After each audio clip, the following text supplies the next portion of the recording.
We'll be live in just a sec.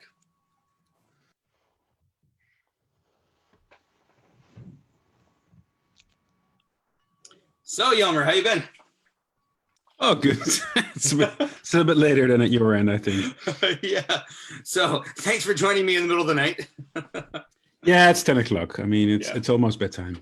Well, for me, I'm in my second day of school. I've been getting up at 4:30 in the morning, so 10 o'clock is the middle of the night for me. I've been in bed at like 8:45 the last 2 nights. 4:30? Yeah. Okay, that's rough. Yeah, that's rough. Yeah. I'm a bit quiet on that one. So tell me, how's the school year going in the Netherlands? Well, just like I think in the rest of the world, it's we're coping with the COVID virus. The schools are open. That's good. Mm-hmm. So before the holidays, since March, so like somewhere in March and April, they were closed. Then they opened up before the school holiday, at least primary and secondary, just a little bit. And now they're all open, and with all these measures in place, I think it's rising again. So schools are also closing again. So it's weird. People are really enjoying seeing their pupils again. Yeah. And seeing each other, and having a fairly normal school day. I did 2 lessons this morning. But also worried, for their health, the way it's developing, and but comparing it to a lot of other countries, I mean, we're pretty well off, I think. Mm-hmm. Yeah. I mean, similar sentiments here. It's wonderful to see my students again. Those of the, I'm teaching concurrently for the first time, so I actually have students that are in front of me live and at home at the same time. So that's a whole new bag of tricks that I need to learn. Sort of hybrid teaching, sort of like a. Yeah, so not quite hybrid. So my wife is hybrid. She's hybrid and concurrent. So only half of her students come at any time, and they come on alternating days. But they're all in this right. So they're all in the same class. All of our students are in class every day, but some of them are at home. So that's the concurrent model.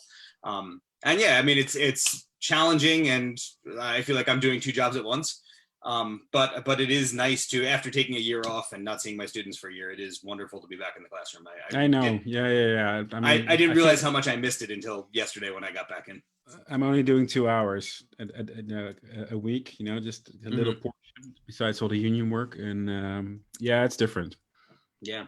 So let's dive into Flip the System. You are not just a contributor to my Flip the System book, writing the prologue, but you are also the you and Reen are the Renee. Yep. Sorry.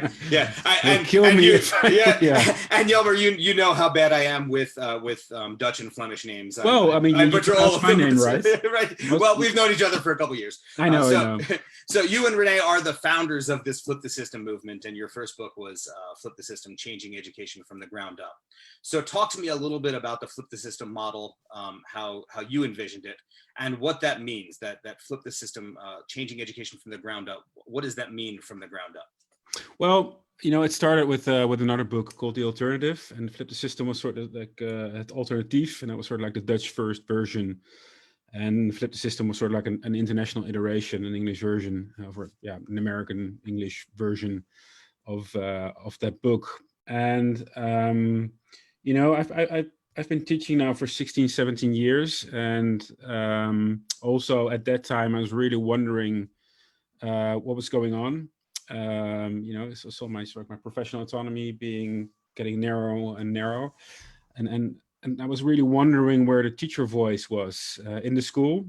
And I was still in a school which was, I think, pretty bottom up, lots of teacher voice, parents, students, but the standardized testing, the austerity measures, sort of the semi-privatization, we have a really difficult sort of like decentralized system. And you could see it decreasing per year, definitely since when I was starting, and it's like 2003. And I think that also had to do with sort of like the lack of voice of teachers. So why weren't we resisting? Why weren't we resisting in school, nationwide? Why weren't we coming together? So, we were thinking, so where does that come from? Where does it start? And usually we, and I did it as well. We point to the government, say you need to do this for us, and you need to invest in education. They all need to do that. And I still believe that. But it was also, so what are we doing right and wrong, and what are we doing about it? And there are lots of things you can do in school as well, and having a professional dialogue. And so it's essentially two things. It's analyzing the system and advocating for those measures and investment in public education, but also acting from a sense of professional pride. So, we are the experts, and our expertise, our practice, our knowledge, subject expertise, but also sort of like our didactical and pedagogical expertise and knowledge, they matter. And and from, that sort of like acknowledging that we are these experts, then you'll have a different kind of voice within the school. You start to talk differently to other kind of stakeholders in the education system. But then you really need to also look at what we can do better. I mean, there are lots of things that we I as a teacher, my colleagues, we as a whole team within the school can do better. So we also need to do that. So why are we following all these really strange measures from the school when we they're coming from our politicians, and then to the inspectorate, and then to our sort of like board, and then into the school leadership, and then into our classroom? So why are we doing this whilst at the same time knowing this is bad for our children? So it starts there, and having those kind of conversations and where it come from. So what is our ethical grounding? What is education for? All those kind of things. Those kind of discussions were gone. Yeah. So one of the things, and I write about in the introduction, I write about how meeting you and reading the first Flip the System book and our initial conversations kind of merged with some of the other work that I was doing to start me on this path that eventually led to me putting this book together. But one of the things that struck me when reading your Flip the System book was well, two things. One, it really codified and gave language and gave structure to some of my ideas on why and how teachers needed to have more voice and agency and autonomy in the system. But it also was beautifully nuanced in the way that it made that dual argument, right? That not only do teachers need to have agency and autonomy, but they also need to step into new professional spaces, because there are things that, I mean, all of us that are teachers have demanded at some time or another, I wish that we would be treated as professionals. But at the same time, there's certain things that we don't do that other professions do, right? Just, and I'm speaking mostly for American teachers right now. And we have to own that. Like, we have to step into those professional spaces and act in those professional kinds of ways. So can you talk a little bit about what that professionalism looks like? Because you described it so well in your introduction in your book. Yeah, so, the thing is, there's this thing about, for example, about accountability, and what we do. You need to deliver quality, and you need to know what that quality is. So you need to have a conversation on what you're doing in the classroom, what education is for, how it sort of like ties into what society asks of us. And by having those conversations and by building those networks, that's a different form of accountability. It's one based on trust instead of distrust. Mm-hmm. So you can have all these and that's I think what sort of like happened to us during the 90s and the zeros, with the whole neoliberal system, like there's top-down testing, controlling, trying to measure everything. But at the same time, if there is no kind of accountability going on, no kind of sense of what quality is, that's not good either. That's not professional either. So you need to acknowledge that you do have a responsibility to talk about your classroom, what's going on in the classroom. And that's never a singular thing. So education and teaching is a team effort. It's a collective effort within the school. And I think what happened is going on in lots of space, at least in the Netherlands, is that it was seen, perceived, and the practice was very singular. And that's not professionalism. Professionalism is definitely supersedes your classroom, supersedes your school. So you need to have all these conversations on these different kind of levels, and then you can build a system based on trust. because you are building the systems that is necessary that you can deliver quality. Yes, so this isn't a question that I planned on asking, but it came to my mind as you were speaking there. I reflect on my early years of teaching. I started teaching in 1997.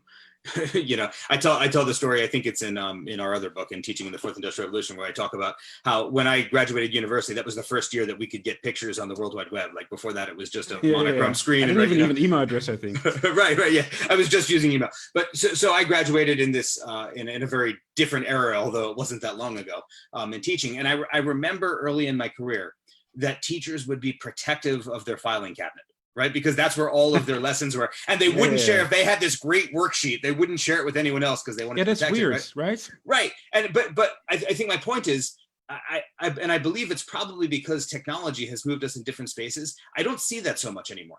I definitely see more collaboration in the profession, and people are not as protective of their work in that way. But at the same time, we also see this divergent path where there's teachers starting to profit, like on Teachers Pay Teachers and these what I think are just awful websites. They're awful for the profession, of teachers like taking mediocre pedagogical tools like these worksheets and selling them for profit on the side.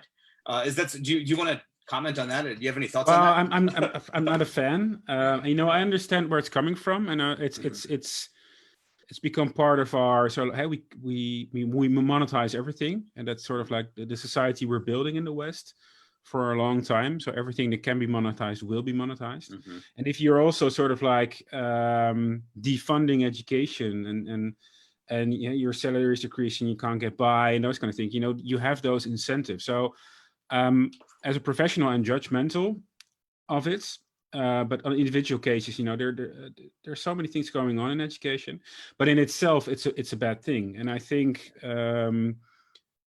sharing your resources, you're working on them anyway. You'll help other you'll help other teachers maybe who are struggling. You'll get a professional dialogue going on. There are so many good things in sharing, and also I think in sort of like, if we want to get rid of these what I call neoliberal system, then we shouldn't be in those kind of spaces. Right. And we shouldn't sort of like embedding all those things in our education system ourselves. And that's the same thing with all the networks you're stepping into. So what kind of bigger things are they promoting? Are you asking the right questions? If you collaborating with companies, which is fine, but are you also then questioning their bigger role in the education system? And can you have those conversations? Yeah. And that to me is very, very important. Also, I think the mark of professionalism means to me. Mm-hmm. Yeah, no, I think that's a phenomenal answer, and it brings us around when you in the beginning of your answer there, you talked about the monetization and how much how we're building this culture of monetization and profit-driven motives in Western society, and I think both of us would agree that has seeped into and somewhat transformed our education system for the worse over the past. And so let's dive into that, because I know for me, some of the authors in the original Flip the System book were really influential, and another Dutch name, so I'm going to butcher it, but Geert Biesta. You can tell me how to pronounce it correctly, right? Geert Biesta. Geert Biesta.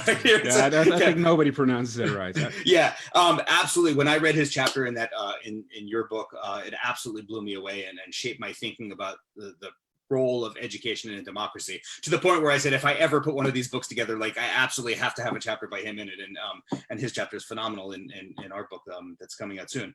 But maybe dig into that a little more, that how we can shift education away from a profit-driven motive and purely economic purpose to a more democratic and holistic approach to education. Yeah, I think that's very important. So what happened is that sort of like we, at least in the Netherlands, and I know that happened internationally. We started on these books because we wanted to know what was going on, with the first Dutch book, but also with Flip the System, and Gert for me was also an eye opener, just like Andy Hargreaves and Carol Campbell, lots of other people, and they've shaped my thinking along the way, and it's evolved even further. right now, and I think I think your book touches up on that more than the other ones, the other like the Australian ones, the English ones. And the thing is, we've been it's so driven by efficiency, about sort of like equal opportunity for the individual. That's how we think about sort of like education. And we haven't started to, or we haven't really reflected on what the role of a school is within their local community, within a country. And you can't have a democracy, even, I think, without sort of like an informed for citizenship, citizens, but also a space where you get all that knowledge, which isn't just driven pure from an economic perspective. So we aren't educated to be employees. We're also doing that. That's also part of the picture. We're also citizens. Just knowledge and art for art's sake, which is very important. So we're part of this body of knowledge and thinking, which in itself has value. And if you, I think, want to sustain democracy, and that's sort of like, for me, is becoming really poignant at the moment, is because it's so under threat. That's something that we really need to rethink again, and look at those. Also our teachers who were in the 19th century thinking about these things, because they didn't have it yet. So they were thinking what kind of role of school, of public education for all, what does it look like, and why do we need it? And they really thought about it quite comprehensively, and they advocated for it, etc. And for us, it's sort of like a given. And of course it isn't, especially if it's privatized, if schools are in competitions with another in a sort of like a semi-public system like ours, then all these other motives enter our school spaces, our classrooms, which are profoundly uneducational, I think, because they're profit-driven. They're just for economic purposes, and it's so much more than that. And I think that sort of like disconnect. That's what I felt, at least. So there's something really not going right in my classroom, in my school, and in our school system. And it's those kind of conversations that we need to have, and identify them, analyze them, and where do they come from, and how can we resist them. Yeah, and I think that's it. Like, we need to have the conversations, right? We may not have the answers, but if we're not having the conversations, that's when we really have a problem, right? Well, go ahead. I think the answer lies in the discourse itself. Yes, we're always striving for this perfect. We will never get there, but by having these conversations, by practicing them, by rebuilding our schools, by trying out new things, but also reconnecting with the traditions, which are also very important, I think, and the practices that we know work, and value them. Those are the things that make up the core of sort of like this resistance. Yeah, and it's interesting. One of the reasons why I seized on that is I've been feeling some frustration with the conversations in the United States lately when it comes to school reopening. And aside from all of the health reasons during COVID, one of the issues that I have, and one of the conversations that I wish that we were having, a lot of schools are offering choice to parents as to how they want their kids educated right now. Right. So do you want your kids in school? Do you want them learning online? And I understand the reason for it. Different families have different needs. Right.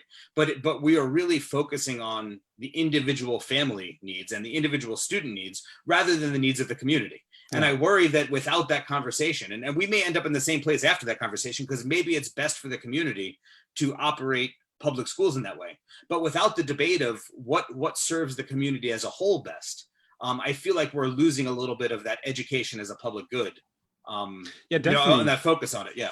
That whole school choice and what's best for the individual isn't necessarily best for us all. And where you can have these conversations that affect and make up a community. And that, I think, the last one is the most important bit, and that we learn to be part of a community. And if it's just our individual little pods, how do you build a community from that? And right. and it's usually also profoundly inequitable. So like, especially from really poor backgrounds. Those we know, especially also in the Netherlands, that we're definitely way worse off in this period than, for example, my own kids. I was really on top of their education, so we'll do that. And that individual choice really strengthens that sort of like trend that's already going on. And besides also this bigger question, we put our kids in schools collectively, which is a really good thing. That's where they learn to live together, and that's how they start building a community and being part of a community. So that whole individual notion for me is very, very troubling. And it's one of the things I'm worried about, in this whole COVID area and post-COVID. So what kind of schools will we build? And I know, from what I hear from you and others and friends, and what Betsy DeVos is doing, that's just really seizing on this moment just to go even further and privatize the whole bunch. Yeah. Yeah, and I think you hit on it right there. The concerns with privatization, the inequity, right? And that's something that is we're hyper focused on in the book that we put together here. Is inequity in many different forms. There's several different chapters and a whole section that's on that. But in any crisis with any new technology, all of those, if we don't have an intentional focus on closing those equity gaps, we end up widening them. And I think that's what we're seeing right now during COVID, is that it has really exposed some gross inequities in the American education system when it comes to access to education. When everything shut down in May, there were rural areas that had no internet access, and kids didn't have devices, and they were being sent home paper packets once a week in the mail, right? Which, like, that was the extent of their access to education. Whereas in more affluent areas where there was ubiquitous internet access, kids were connecting with their teachers and learning live online, right, within a couple of days. And then in inner cities, you had a whole different problem, right, where maybe there weren't devices. And I heard from some of my teacher friends in Philadelphia that up to 40% of their kids, they didn't find them. They just didn't talk to them for months. They didn't know where they went. No, right. Lots of kids were lost, right? During, out of sight, and yeah. Right, and all of the we know that schools have picked up so much of the social slack in trying to meet the social needs of kids, and for 40% of the kids, they didn't have access to that anymore. But we see that now. With, like you said, what Secretary DeVos is doing, trying to privatize more, that is inherently going to benefit some students for sure, but it is going to lead to gross inequities because it drives those gaps further and further apart. Yeah, definitely, and I think for me, the United States is sort of like a canary in the mine. It's sort of like where everything happens first. All these sort of like big trends in education, like privatization, new public management. And this strive for efficiency, school choice, lots of these ideas emanated from the United States, and that was also like a big discovery. So where are did these ideas come from? What kind of networks were out there, and definitely also internationally, and reading up on what's going on in America, and then seeing how that slowly spreads to Europe, for example, and Australia, and also definitely to other continents. So I'm really keeping a close eye on what's going on, and really trying to also, like my colleagues here in the Netherlands, you really need to have a really broad perspective, broaden your horizon beyond just the Netherlands to see what is going on. And it's also something I would sort of like urge American educators to do. You need really, it's a global thing, especially since around 2000. Education policy has become globalized, and there's so many global actors in this space which influence us. Yeah. So that's another complicating factor in keeping our schools democratic. Yeah, I chuckled in the beginning of that answer, not because anything you said was funny. It wasn't. It was deathly serious. But because of the parallel between what you were saying and Pasi Sahlberg's chapter in the book, where Pasi really looks at international education systems and shares what we can learn as Americans from those systems. And in a nutshell, and we have an interview with him coming up where I'm going to probe into this deeper, he said most of the innovation that is driving success in education systems around the world came from the United States. it came out of American universities, American education research, and then it was adapted successfully other places, and then we ignore it. But at the same time, what I'm hearing you say is that all of the terrible things that are coming out that are causing gross inequity are also coming out of the United States and being shared around the world, right? So I find a little bit of irony in that. But tell me, so now this is the 5th Flip the System book, right? That has come out. Yeah, the English from well, there's a Swedish one, an English one, Australian, and of course the international one, the first one, and then of course yours. Right. So tell me, how does you're one of the few people that has read the entire manuscript. There's only maybe like I can count on one hand the number of people who have read the entire book so far. But since you've read the entire book and you know those other books so intimately, how have you seen the idea of flipping the system change over time? And how is this book different than your book where you started? Yeah, so I think ours is still pretty political. We talk about privatization, market forces, how you can sort of like resist those, and what kind of sort of like public system do we need to build, professionalism. Those are also quite political and profound ideas. But, I was looking for ways to, sort of like how we as teachers can find organizations and networking, to strengthen our voice. And, in the flipped system what was new was sort of like that we added sort of like the union voice from Howard Stevenson. Mm-hmm. And it was also due that we co-published the book with Education International, sort of like our federation of teacher organizations and unions. So that was sort of like a new thing added to it, but it was still quite smallish, I think, and sort of like the whole more activist kind of strand to it.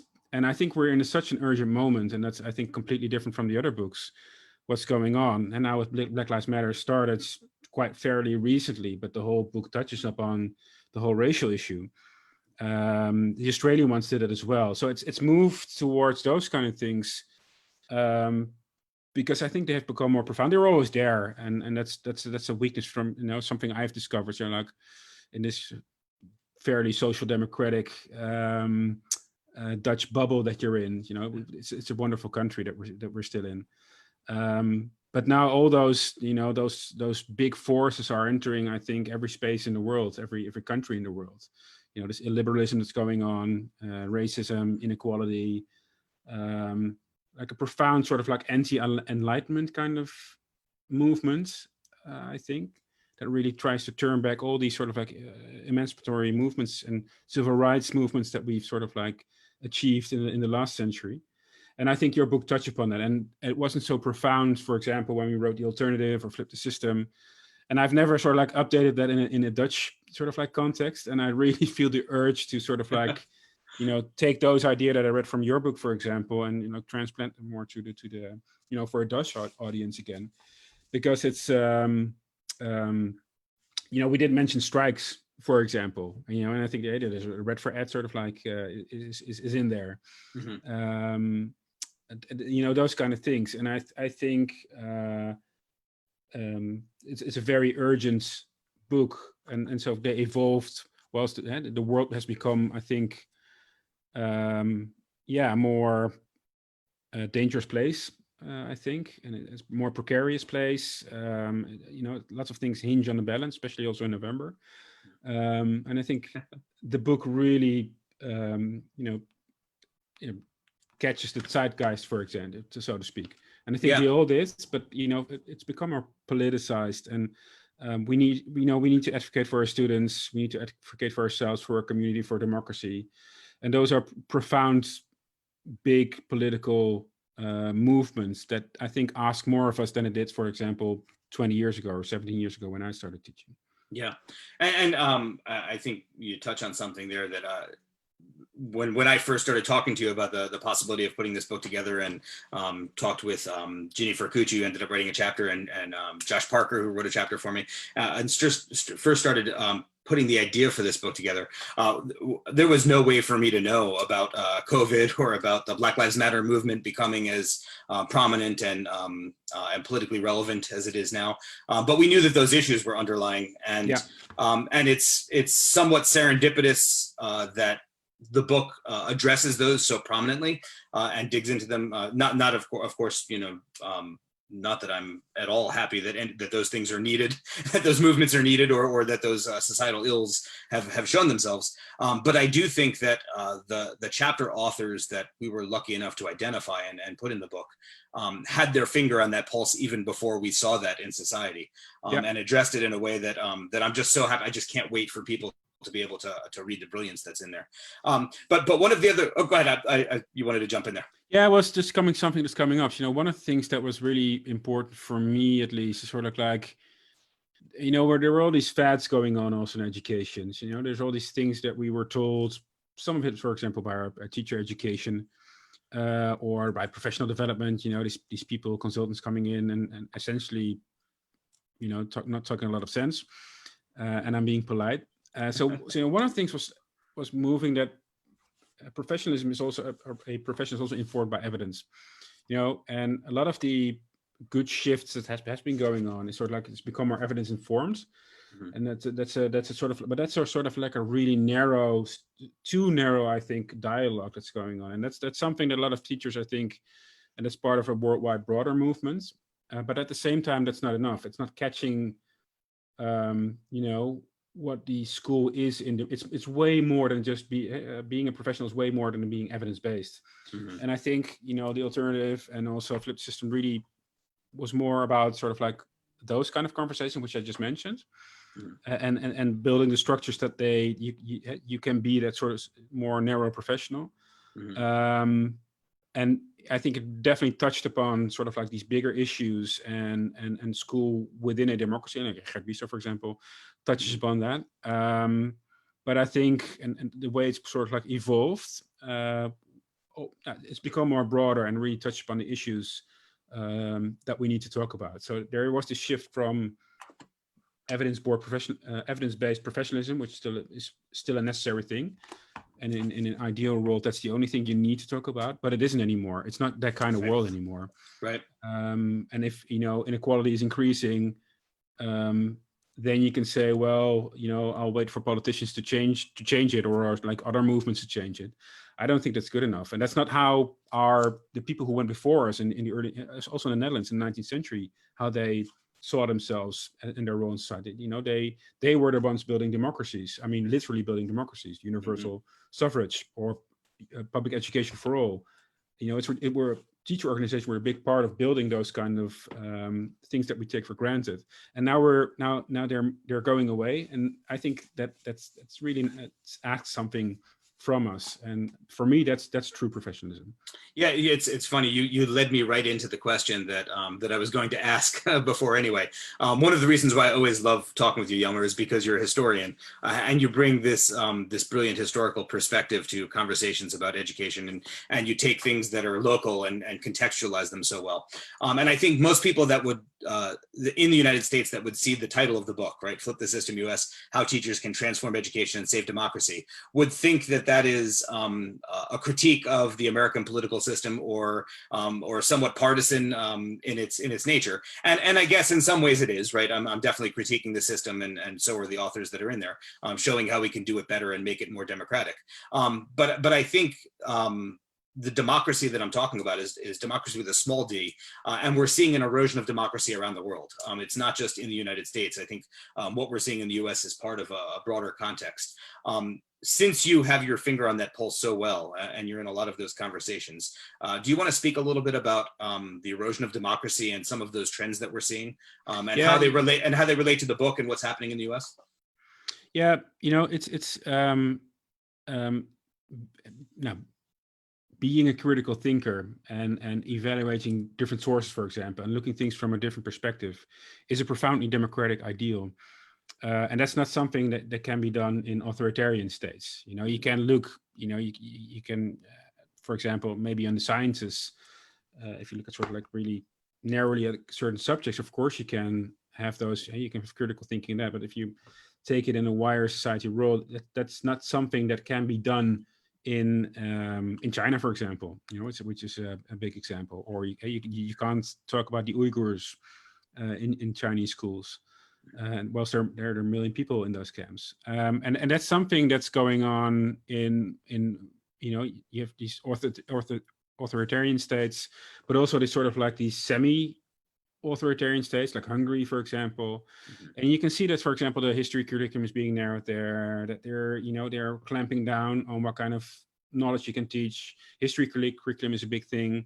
Same goes for Turkey. You can't teach the evolution theory anymore. Same goes, for example, in the Philippines, and teachers are persecuted there if they organize. It's going on in lots of different, in Brazil, where they're going after Paulo Freire. Paulo Freire is a boogeyman over there, or at least for Bolsonaro's government.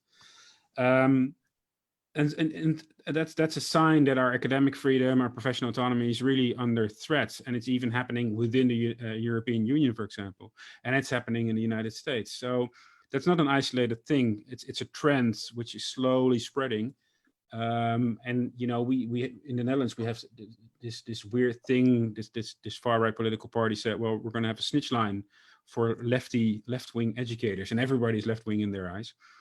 And it's sort of a jokey kind of thing, and everybody was joking about it. But I think it's sort of like that. Those things didn't happen like 10, 20 years ago, and it's Right. popping up everywhere. So you need to be aware of all those kind of things are going on, and that's not just an isolated incident, maybe within your own country or within your own state in the United States. It's these things and discussions and also battles are going on, and everywhere. And from I'm on alert, so to speak. So looking for the signs, what's going on. Yeah, and I think when you put it in that context, and it wasn't my intention to get into American politics in this conversation, but I think it just draws a line right to it here, so I'm going to mention it. If you look at the upcoming election, and you mentioned the choice in November, and you look at the two education platforms, literally President Trump's education policy proposal for the coming years is expand school choice and make sure that schools teach American exceptionalism. And that's it. That's the extent of his education proposal. And it's that second point. I mean, we touched on the school choice before, but it's that second point, American exceptionalism. When you look at all of those different countries that you mentioned and how the curriculum is being narrowed and manipulated for political purposes, I think that sends up, because of the spaces that you and I have been in, that sends up a huge red flag to me, that education is now going to be used potentially in the future to perpetuate authoritarian regime.